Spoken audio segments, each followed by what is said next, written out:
ಆತ್ಮೀಯ ವೀಕ್ಷಕರೇ, ಈ ವಿಡಿಯೋದಲ್ಲಿ ಆಧ್ಯಾತ್ಮಿಕ ಕೆಲವು ಮಹತ್ವದ ವಿಷಯಗಳು, ವಾಸ್ತವಿಕ ಬದುಕಿನ ಜನರ ವಿಚಾರಗಳು, ಆಲೋಚನೆಗಳು ಹೇಳಿದ್ದೇನೆ.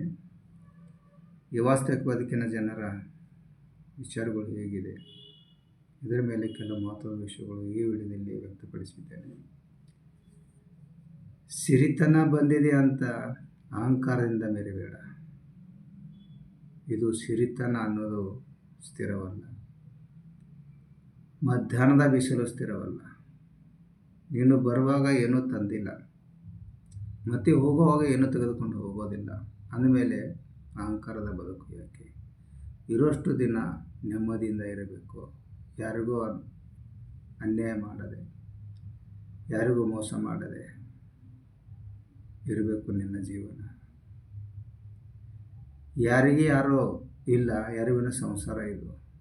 ನಿನ್ನದು ತನ್ನದು ಅನ್ನೋದು ಬರೀ ಭ್ರಮೆ ಜೀವನ ಅಷ್ಟೇ. ಬಂಧು ಬಳಗದವರು ತಮ್ಮವರು ನಿನಗಿಲ್ಲ. ಕಷ್ಟ ದುಃಖ ಬಂದಿದೆ ಅಂತ ಹಿಂದು ತಿರುಗಿ ನೋಡೋರು ನಿನಗಿಲ್ಲ.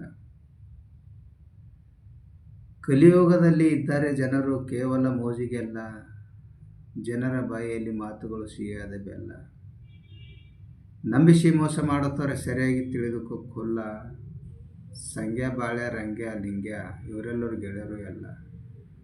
ನಂಬಿಸಿ ವಂಚಿಸಿ ದೋಚಿಸಿ ಬೀಳುತ್ತಾರೋ ಹಣವೆಲ್ಲ. ಸರಿಯಾಗಿ ತಿಳಿದು ಸಂಸಾರ ಮಾಡೋ ಮಲ್ಲ. ಈ ಕಲಿಯುಗ ಕೆಟ್ಟದು ತಮ್ಮ ಹೇಳ್ತೀನಿ ಕೊಲ್ಲ.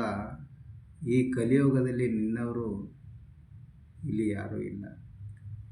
ಈಗಿನ ಜನರ ಭಾವನೆಗಳು ವಿಚಾರಗಳು ಎಳ್ಳಷ್ಟು ಸರಿ ಇಲ್ಲ. ಬಡವ ಬಲ್ಲವರು ಎಂಬ ವಿಚಾರ ಯಾರಿಗಿಲ್ಲ. ಬರುವಾಗ ಏನೋ ತಂದೆಯಲ್ಲಿ, ಹೋಗುವಾಗ ಏನೋ ತೆಗೆದುಕೊಂಡು ಹೋಗಲ್ಲ. ಸರಿಯಾಗಿ ತಿಳಿದು ನೋಡು ಮಲ್ಲ. ಆವಾಗಲೇ ಗೊತ್ತಾಗೋದು ಈ ಜಗವೆಲ್ಲ.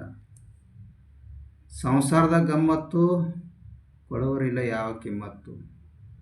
ಸಂಸಾರದಲ್ಲಿರಬೇಕು ಗತ್ತು, ಹೊಂದಿಕೊಂಡು ಹೋದರೆ ಕಿಮ್ಮತ್ತು. ಇರಬಾರದು ನೋಡು ತಮ್ಮ ಯಾವ ಮಸಲತ್ತು.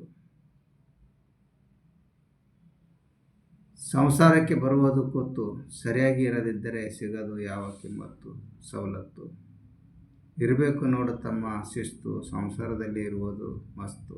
ಹೊಂದಿಕೊಂಡು ಹೋದರೆ ಸಂಸಾರವು ಸವಲತ್ತು. ಕೆಟ್ಟ ದಾರಿಯಲ್ಲಿ ಹೋದರೆ ಸಂಸಾರ ಕಳಚಿ ಬಿತ್ತು. ಸಂಸಾರದಲ್ಲಿ ಕಷ್ಟಗಳು, ದುಃಖ, ದುಮ್ಮಾನ, ಅವಮಾನ, ನಿಂದನೆಗಳು, ವೈರಿಗಳ ಚುಚ್ಚು ಮಾತುಗಳು ಇವೆಲ್ಲವೂ ಬರ್ತವೆ. ಹೊಂದಿಕೊಂಡು ಹೋಗೋದು ಜೀವನದ ಸವಲತ್ತು. ಇಲ್ಲಿ ಕರ್ಮ ಸರಿಯಾಗಿ ಇರಲಿ, ನಿಮ್ಮ ವಿಚಾರ ಸರಿಯಾಗಿರಲಿ, ನಿಮ್ಮ ಸ್ವಭಾವ ಸರಿಯಾಗಿರಲಿ, ನಿಮ್ಮ ಮನಸ್ಸು ಸರಿಯಾಗಿರಲಿ. ಇವೆಲ್ಲವೂ ಸರಿಯಾಗಿದ್ದರೆ ಸಂಸಾರವು ಸರಳ ಮಾರ್ಗದಲ್ಲಿ ಸಾಗುತ್ತದೆ. ಇನ್ನೊಬ್ಬರ ಸಂಸಾರದಲ್ಲಿ ಬೆಂಕಿ ಇಡುವ ಕೆಲಸ ಮಾಡಬೇಡಿ. ಬೇರೆಯವರಿಗೆ ಒಳ್ಳೆಯದನ್ನೇ ಬಯಸಿ, ಆ ದೇವರು ನಿಮಗೂ ಒಳ್ಳೆಯದು ಮಾಡುತ್ತಾನೆ. ನೀವು ಬೇರೆಯವರಿಗೆ ಕೆಟ್ಟದ್ದು ಮಾಡಲು ಹೊರಟರೆ ನಾಳೆ ನಿಮ್ಮದು ಕೆಟ್ಟದ್ದು ಆಗಲು ಬಹಳ ಸಮಯ ತೆಗೆದುಕೊಳ್ಳುವುದಿಲ್ಲ. ಅವರಿಗಿಂತ 10 ಪಟ್ಟು ಕೆಟ್ಟದ್ದು ಆಗುತ್ತದೆ. ಅದಕ್ಕಾಗಿ ಯಾರಿಗೂ ಕೆಟ್ಟದ್ದು ಮಾಡಲು ಹೋಗಬೇಡಿ. ಒಂದು ವೇಳೆ ನೀವು ಒಳ್ಳೆಯದು ಮಾಡುವುದಾದರೆ ಮಾಡಿ, ನಿಮ್ಮಿಂದ ಸಹಾಯ ಮಾಡುವುದಾದರೆ ಮಾಡಿ. ಆದರೆ ಬೇರೆಯವರ ಸಂಸಾರಕ್ಕೆ ಬೆಂಕಿ ಹಚ್ಚುವ ಕೆಲಸ ಯಾವತ್ತೂ ಮಾಡಬೇಡಿ. ಯಾರೇ ಆಗಲಿ, ಅವರು ಕಷ್ಟಪಟ್ಟು ದುಡಿದು ಮುಂದಕ್ಕೆ ಬರುತ್ತಿದ್ದರೆ, ಅಭಿವೃದ್ಧಿ ಆಗುತ್ತಿದ್ದರೆ ಅವರಿಗೆ ಕಾಲು ಹಿಡಿದು ಎಳೆಯುವ ಕೆಲಸ ಯಾವತ್ತೂ ಮಾಡಬೇಡಿ. ಇಲ್ಲಿ ಯಾರೂ ನೋಡದಿದ್ದರೂ ಆ ಭಗವಂತನು ನೋಡ್ತಿರ್ತಾನೆ. ಇಲ್ಲಿ ಸಮಾಜದಲ್ಲಿ ಎಲ್ಲರ ದೃಷ್ಟಿಯಿಂದ ಪಾರಾಗಬಹುದು, ಆದರೆ ಆ ಭಗವಂತನ ದೃಷ್ಟಿಯಿಂದ ಪಾರಾಗಲು ಸಾಧ್ಯವಿಲ್ಲ. ಇದು ನೆನಪಿರಲಿ. ಇಲ್ಲಿ ಯಾರು ಯಾರಿಗೆ ಹಾಳು ಮಾಡೋದಕ್ಕೆ ಸ್ವಾತಂತ್ರ್ಯ ಇದೆ. ಇಲ್ಲಿ ನಿಮ್ಮ ಕರ್ಮವೇ ನಿಮಗೆ ಹಾಳು ಮಾಡಿಬಿಡುತ್ತದೆ, ಬೇರೆಯವರಿಲ್ಲ. ಇಲ್ಲಿ ಎಲ್ಲದಕ್ಕೂ ಕ್ಷಮೆ ಇದೆ, ಆದರೆ ಕರ್ಮಕ್ಕೆ ಯಾವತ್ತೂ ಕ್ಷಮೆ ಇಲ್ಲ. ಆದರೆ ಸ್ವಲ್ಪ ಸಮಯ ತೆಗೆದುಕೊಳ್ಳಬಹುದು ಅಷ್ಟೇ. ಆದರೂ ಅದನ್ನು ಅನುಭವಿಸಲೇಬೇಕು. ಯಾರಾದರೂ ಕಷ್ಟ ಕೊಟ್ಟಿದ್ದಾರೆ, ಕೊಡಲಿ ಬಿಡಿ. ಯಾರಾದರೂ ಅವಮಾನಿಸಿದ್ದಾರೆ, ಅವಮಾನಿಸಲಿ ಬಿಡಿ. ಯಾರಾದರೂ ಮೋಸ ಮಾಡಿದ್ದಾರೆ, ಮಾಡಲಿ ಬಿಡಿ. ಯಾರಾದರೂ ಹಿಂಸೆ ಕೊಟ್ಟಿದ್ದಾರೆ, ಕೊಡಲಿ ಬಿಡಿ. ಕೊನೆಗೆ ಅವರು ಅದರ ಫಲ ಅನುಭವಿಸಲೇಬೇಕು. ಇದು 100ಕ್ಕೆ 100 ಸತ್ಯ ಮಾತು. ಜೀವನದಲ್ಲಿ ಬದುಕೋದನ್ನು ಸರಿಯಾಗಿ ಕಲಿತ್ಕೊಳ್ಬೇಕು. ಇಲ್ಲಿ ಕಲಿಯಬೇಕಾದದ್ದು ಭಾಳಷ್ಟಿದೆ. ನೀವು ಕೆಲವು ತಪ್ಪುಗಳನ್ನು ಯಾವತ್ತೂ ಮಾಡಬೇಡಿ. ವಿನಾಕಾರಣ ದುಂದು ವೆಚ್ಚ ಹಣ ಖರ್ಚು ಮಾಡಬೇಡಿ. ನಿಮ್ಮ ಸಂಸಾರಕ್ಕೆ ಎಷ್ಟು ಬೇಕೋ ಅಷ್ಟೇ ವೆಚ್ಚ ಮಾಡಿ. ಹೊಸ ಮೊಬೈಲ್ ಬಂದ ತಕ್ಷಣ ಖರೀದಿ ಮಾಡುವುದು, ಏನಾದರೂ ಹೊಸ ವಸ್ತು ಬಟ್ಟೆಗಳು ಬಂದ ಮೇಲೆ ಖರೀದಿ ಮಾಡುವುದು, ಇವೆಲ್ಲ ದುಂದು ವೆಚ್ಚನೇ. ಯಾವ ರೀತಿ ಬೇಸಿಗೆಯಲ್ಲಿ ನೀರು ಸಂಗ್ರಹಣೆ ಮಾಡಿ ಇಟ್ಟುಕೊಳ್ಳುತ್ತೀರೋ ಅದೇ ಥರ ಹಣ ಸಂಗ್ರಹಿಸಿ ಇಟ್ಟುಕೊಳ್ಳಿ. ಇಲ್ಲಿ ಸತ್ಯದ ಅವಶ್ಯಕತೆ ಇದ್ದಾಗ ಯಾರೂ ಸಹಾಯಕ್ಕೆ ಬರಲ್ಲ. ಇಲ್ಲಿ ಸಮಾಜದಲ್ಲಿ ಯಾವತ್ತೂ ಒಂದೇ ಸಂಪಾದನೆ ಮೇಲೆ ಅವಲಂಬಿತವಾಗಿ ಇರಬೇಡಿ. ಪಕ್ಕದಲ್ಲಿ ಒಂದು ಸಣ್ಣ ಚಿಕ್ಕ ಪುಟ್ಟ ಕೆಲಸ ಮಾಡುತ್ತಾ ಇರಬೇಕು. ಮನುಷ್ಯನು ಎಷ್ಟೇ ಶಕ್ತಿಶಾಲಿ ಇರ್ಬೋದು, ಆದರೆ ಅವನು ಭಾಳಷ್ಟು ಸಮಯದವರೆಗೆ ಒಂದೇ ಕಾಲಿನ ಮೇಲೆ ನಿಲ್ಲಲು ಸಾಧ್ಯವಿಲ್ಲ. ಈ ಸ್ವಾರ್ಥದ ಪ್ರಪಂಚದಲ್ಲಿ ಯಾರಿಗೆ ಯಾರೂ ನೋಡಲ್ಲ, ಯಾರಿಗೆ ಯಾರೂ ಆಗಲ್ಲ. ಕಷ್ಟಗಳನ್ನು ಇಷ್ಟಪಟ್ಟು ನೋಡುವ ಜನಗಳೇ ಹೆಚ್ಚು ಈ ಸಮಾಜದಲ್ಲಿ. ಇಷ್ಟಪಟ್ಟು ಕಷ್ಟಗಳನ್ನು ಬಗೆಹರಿಸುವ ಬುದ್ಧಿ ಈ ಜನರಿಗೆ ಇಲ್ಲ. ಅದಕ್ಕಾಗಿಯೇ ನೌಕರಿ ಜೊತೆಗೆ ಒಂದು ಚಿಕ್ಕ ಪುಟ್ಟ ಬಿಸ್ನೆಸ್ ಮಾಡಿ ಬದುಕು ಸರಳವಾಗುತ್ತದೆ. ಇಡೀ ನಿಮ್ಮ ಜೀವನವು ಬರೀ ನೌಕರಿಯಲ್ಲೇ ಕಳೆಯಬೇಡಿ. ಸಮಯ ಸಿಕ್ಕಿದರೆ ಯಾವುದಾದ್ರೂ ಒಂದು ಸಣ್ಣ ದೊಡ್ಡ ಬಿಸ್ನೆಸ್ ಕೆಲಸ ಮಾಡಿ. ಆವಾಗ ಮಾತ್ರ ನೀವು ಇಟ್ಟಂಥ ಕನಸು ನನಸಾಗುವುದು. ಇಲ್ಲಿ ಸಮಾಜದಲ್ಲಿ ತೋರಿಕೆ ಜೀವನ ಬೇಡ, ತೋರಿಕೆ ಬದುಕು ಬೇಡ. ಬೇರೆಯವರ ಜೀವನ ಶೈಲಿ ನೋಡಿ ನಿಮ್ಮ ಜೀವನದಲ್ಲಿ ವಿನಾಕಾರಣ ಹಣ ಹಾಳು ಮಾಡಬೇಡಿ. ಅವ್ರ ಮನೆಯಲ್ಲಿ ಫ್ರಿಜ್ ಇದೆ, ಟಿ ವಿ ಇದೆ, ಎಲ್ಲನೂ ಇದೆ, ನಾವೇನು ಕಡಿಮೆ ಏನು? ಅವ್ರ ಮನೆಯಲ್ಲಿ ಇದೆ, ಬೈಕ್ ಇದೆ, ನಾವೇನು ಕಡಿಮೆ ಏನು ಅಂತ ಖರೀದಿಸುವಂಥ ವಿನಾಕಾರಣ ದುಡ್ಡು ಖರ್ಚು ಮಾಡಬೇಡಿ. ಅವರ ತಕ್ಕಂತೆ ಇನ್ಕಮ್ ಇರ್ತದೆ, ಅವರು ಮಾಡುತ್ತಾರೆ. ನಿಮ್ಮ ಇನ್ಕಮ್ ನೋಡಿ ಸಂಸಾರ ಮಾಡಿ. ಕಪ್ಪೆಯಂತೆ ಏಡಿಗೆ ಹಾರಲು ಬರುವುದಿಲ್ಲ. ಏನಾದರೂ ಹಾರಿದರೆ ಎಲ್ಲ ಕೈಕಾಲುಗಳು ಮುರಿದುಕೊಳ್ಬೇಕಾಗುತ್ತದೆ ಅಷ್ಟೇ. ಇಲ್ಲಿ ತಿಳಿದು ಸಂಸಾರ ಮಾಡಬೇಕು. ಇಲ್ಲಿ ನಿಮ್ಮ ಜೀವನದಲ್ಲಿ ನುರಿತ ಹಿರಿಯರೊಂದಿಗೆ, ವಯಸ್ಸಾದವರೊಂದಿಗೆ ಒಂದಿಷ್ಟು ಕುಳಿತುಕೊಂಡು ಮಾತನಾಡಿ. ಅವರಿಂದ ಸಾಂಸ್ಕೃತಿಕ ಬದುಕಿನ ಕೆಲವು ಮಹತ್ವದ ವಿಷಯಗಳು ಸಿಗುತ್ತವೆ. ಸಂಸಾರದ ಅನುಭವ ಹೇಳುತ್ತಾರೆ, ಬದುಕುವ ಕಲೆ ಬಗ್ಗೆ ತಿಳಿಸಿಕೊಡುತ್ತಾರೆ. ಅದಕ್ಕೆ ಹೇಳುತ್ತಾರೆ, ತಿಳಿದವರೊಂದಿಗೆ ಅರ್ಧ ಗಂಟೆ ಕಳೆದರೆ 4 ಪುಸ್ತಕಗಳು ಓದಿದಂತೆ, ಮತ್ತು ಯೋಗಿಗಳೊಂದಿಗೆ ಅರ್ಧ ಗಂಟೆ ಕಳೆದರೆ ಅರ್ಧ ಬದುಕನ್ನೇ ದಾಟಿದಂತೆ. ಹಣ, ನೀನು ನಿನ್ನ ಜೀವನದಲ್ಲಿ ದೇವರ ಗುಡಿ ಹತ್ತಿರ ಹೋಗಿ ಭಿಕ್ಷೆ ಬೇಕಾದರೂ ಬೇಡಿ. ಆದರೆ ನಿನ್ನ ಸಂಬಂಧಿಕರಲ್ಲಿ ಬಂಧು ಬಳಗದವರ ಹತ್ತಿರ ಯಾವತ್ತೂ ಒಂದು ನಯ ಪೈಸೆ ಕೂಡ ಕೇಳಬೇಡ. ಒಂದು ವೇಳೆ ಗೊತ್ತಿಲ್ಲದೆ ಕೇಳಿ ಪಡೆದೆ ಅಂದರೆ ಆವಾಗ ಗೊತ್ತಾಗುವುದಿಲ್ಲ, ಆಮೇಲೆ ಗೊತ್ತಾಗುವುದು ಅದರ ಹಿಂದಿರುವ ನೋವು ಏನಂತ. ಇಲ್ಲಿ ಆ ಭಗವಂತನು ಕೊಡ್ತಾನೆ, ಅಂದರೆ ನಮ್ಮ ನಿಯತ್ತು ನೋಡಿ ಕೊಡ್ತಾನೆ. ಆದರೆ ಕೆಲವು ಸಂಬಂಧಿಕರು ಕೊಡ್ತಾರೆ, ಅಂದರೆ ನಮ್ಮ ಆತ್ಮಗೌರವ ಕಸಿದುಕೊಂಡು. ಸಹಾಯ ಮಾಡುವ ಕೈಗಳು ಕಡಿಮೆನೇ ಇರಬಹುದು, ಆದರೆ ಅವಮಾನ ಮಾಡುವ ನಾಲಿಗೆ ಇದೆಯಲ್ಲ, ಅದು ತುಂಬಾ ಹೆಚ್ಚಿಗೆ ಇರುತ್ತದೆ. ಇಲ್ಲಿ ಹಸಿವಿನಿಂದ ಇರುವವರೆಗೆ ನೋವು ಕೊಡಬಹುದು, ಆದರೆ ಅವಮಾನದಿಂದ ಬದುಕುವುದು ಅದಕ್ಕಿಂತಲೂ ದೊಡ್ಡ ನೋವಾಗುತ್ತದೆ. ಅದಕ್ಕಾಗಿ ನಮ್ಮ ತಂದೆ ತಾಯಿಯವರು ಹೇಳುತ್ತಾರೆ, ಮಗನೇ, ನಿನಗೆ ಕಷ್ಟ ಬಂದರೆ ತಲೆ ತಗ್ಗಿಸಬೇಡ. ಹೊಟ್ಟೆ ಖಾಲಿ ಇರಲಿ, ಮನಸ್ಸು ಖಾಲಿ ಇರಲಿ. ಆ ದೇವರ ಹತ್ತಿರ ಬೇಡಿಕೊಂಡ್ರೆ ನಂಬಿಕೆ ಸಿಗುತ್ತದೆ. ಆದರೆ ಆತ್ಮಗೌರವ ಕಳೆದುಕೊಂಡರೆ ಮತ್ತೇನು ಉಳಿಯುವುದಿಲ್ಲ. ಅದಕ್ಕಾಗಿ ಜೀವನದಲ್ಲಿ ಬಡತನ ಬರ್ಬೋದು, ಆದರೆ ಜೀವನವೇ ಬಡತನ ಆಗಬಾರದು. ಸ್ವಾಭಿಮಾನದಿಂದ ಬದುಕು, ಆದರೆ ಯಾರ ಗುಲಾಮ ಆಗಬೇಡ. ನಿನ್ನತನವನ್ನು ತೋರಿಸಬೇಕು, ಆದರೆ ಯಾರ ಹಂಗಿನಲ್ಲಿ ಬದುಕಬೇಡ.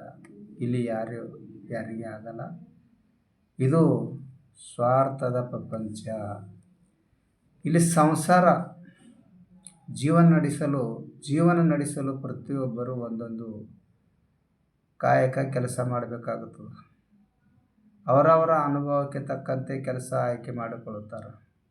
ಯಾರು ಬಿಸ್ನೆಸ್ ಮಾಡುತ್ತಾರೆ, ಮತ್ತು ಕೆಲವರು ಲೇಬರಾಗಿ ಕೆಲಸ ಮಾಡುತ್ತಾರೆ. ಇನ್ನು ಕೆಲವರು ತಮಗೆ ಇಷ್ಟಪಟ್ಟಂಥ ಕೆಲಸ ಕಾರ್ಯಗಳು ಮಾಡುತ್ತಾರೆ. ಯಾರು ಗದ್ದೆ ಕೆಲಸ ಮಾಡಿದರೆ ಕೆಲವರು ಸರ್ಕಾರಿ ಕೆಲಸ ಮಾಡುತ್ತಾರೆ. ಕೆಲವರು ಖಾಸಗಿ ಸಂಸ್ಥೆಗಳಲ್ಲಿ ಕೆಲಸ ಮಾಡುತ್ತಾರೆ. ಖಾಸಗಿ ಸಂಸ್ಥೆಯಲ್ಲಿ ಕೆಲಸ ಮಾಡುವ ಜನರು ತುಂಬ ಜಾಗ್ರತೆಯಿಂದ ಕೆಲಸ ಮಾಡಿ. ಕಾರಣ ಈ ಖಾಸಗಿ ಸಂಸ್ಥೆಯವರು ತಮ್ಮ ಅನುಕೂಲಕ್ಕೆ ತಕ್ಕಂತೆ ಬಣ್ಣ ಬದಲಿಸುತ್ತಾರೆ. ತಮ್ಮ ಮನಸ್ಸಿಗೆ ಬಂದವರನ್ನು ಕೆಲಸಕ್ಕೆ ಇಟ್ಟುಕೊಳ್ಳುತ್ತಾರೆ. ಬೇಡವಾದವರನ್ನು ಕೆಲಸದಿಂದ ತೆಗೆದು ಹಾಕುತ್ತಾರೆ. ಅವರು ಯಾವತ್ತೂ ಕೆಲಸಗಾರರ ಮನೆ ಪರಿಸ್ಥಿತಿ ನೋಡೋದಿಲ್ಲ. ಅವರು ಕೇವಲ ಲಾಭ ಮಾತ್ರ ನೋಡುತ್ತಾರೆ. ಸುಮಾರು 10-15 ವರ್ಷಗಳಿಂದ ಕೆಲಸ ಮಾಡುತ್ತಿರುವ ಅವರ ಸಂಬಳ ಹೆಚ್ಚುತ್ತಿದ್ದಂತೆ ಅವರು ಕೆಲಸದಿಂದ ತೆಗೆದು ಬಿಡುತ್ತಾರೆ. ಯಾವ ವಿಚಾರ ಮಾಡದೆ ಕೆಲಸದಿಂದ ತೆಗೆಯುತ್ತಾರೆ. ಆ ಸಂಸ್ಥೆಗೆ ನಂಬಿಕೊಂಡು ಜೀವನ ಸಾಗಿಸುತ್ತಿರುವ ಪರಿಸ್ಥಿತಿ ಏನಾಗುತ್ತದೆ ಅಂತ ಯೋಚನೆ ಮಾಡಲ್ಲ. ಅವರ ಮೇಲೆ ಅವಲಂಬನೆ ಆಗದೆ ಬೇರೆ ಯಾವುದೇ ಚಿಕ್ಕಪುಟ್ಟ ಕೆಲಸ ಮಾಡುತ್ತಾ ಇರಬೇಕು. ಒಂದು ವೇಳೆ ಕೆಲಸದಿಂದ ತೆಗೆದು ಹಾಕಿದರೆ ಇನ್ನೊಂದು ಕೆಲಸದ ಮೇಲೆ ಜೀವನ ಸಾಗುತ್ತದೆ. ಇಲ್ಲಿ ಸಂಸ್ಥೆಯವರು ತಮ್ಮ ಲಾಭವನ್ನೇ ಹುಡುಕುತ್ತಾರೆ. ಆದರೆ ಕೆಲಸಗಾರ ಬಗ್ಗೆ ಯಾವತ್ತೂ ಯೋಚಿಸುವುದಿಲ್ಲ.